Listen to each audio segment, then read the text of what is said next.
It was quiet when she told me. I remember that moment down to the smallest detail. The kitchen light too yellow. A cold cup of coffee left on the table.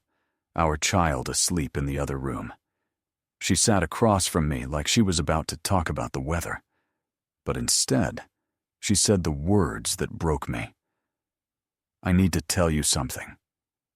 And then the truth came out. She had cheated. Not recently, but years ago. And the child I had loved with every fiber of my being wasn't biologically mine. At first I thought it had to be some sick joke. Then the rage came, shaking my hands, blurring my vision. But soon after the anger came, the hollow emptiness.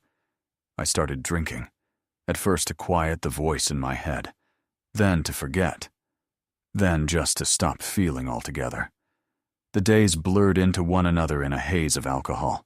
I fell into a long, dark spiral. And yes, there were nights I thought about ending it all. Nights when I came dangerously close. I won't describe it in detail. It's not something to romanticize. But I was there, on the edge. And yet, there was the child, innocent, smiling in his sleep. He didn't ask for this. He didn't deserve to pay the price for lies that weren't his. And that's what saved me. That thought that if I kept sinking, I'd drag him down with me, forced me to stop. So I made a choice, not for her, not even for myself, for him. I decided to forgive her, not because what she did was forgivable, but because I refused to let our son grow up in a battlefield of resentment and anger. It wasn't easy. I went through treatment, talked to professionals, leaned on the few friends I still trusted. We went to therapy. She cried, explained, apologized. Sometimes with words, sometimes with silence. None of it erased what happened, but little by little, we managed to build a life again. Years passed. We stayed together. Our son grew up in a home where he felt loved, supported, safe. We were there for his first steps, his first day of school, his victories and frustrations. She tried, really tried to make things right. I noticed. I appreciated it. But here's the truth. I never forgot. I still carry it. Late at night, when the house is quiet, the old wound aches.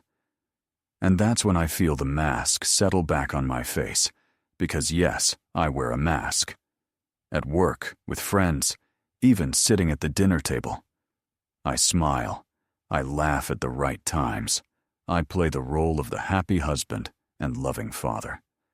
The mask fits so well now that most people would never guess what lies beneath. But underneath it all, the betrayal is still there. It never left.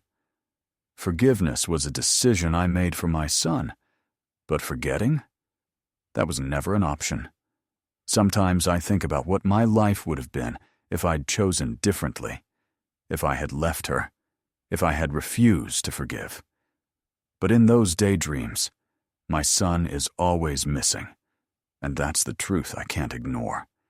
He is worth the mask. He is worth the weight I carry. I'm no hero. I'm no saint. I'm just a man who made a choice. A man who decided that his child's well-being mattered more than his own pain. And so, I live my life smiling through the mask, pretending everything is fine, while inside, I carry the shadow of her betrayal, and maybe I always will.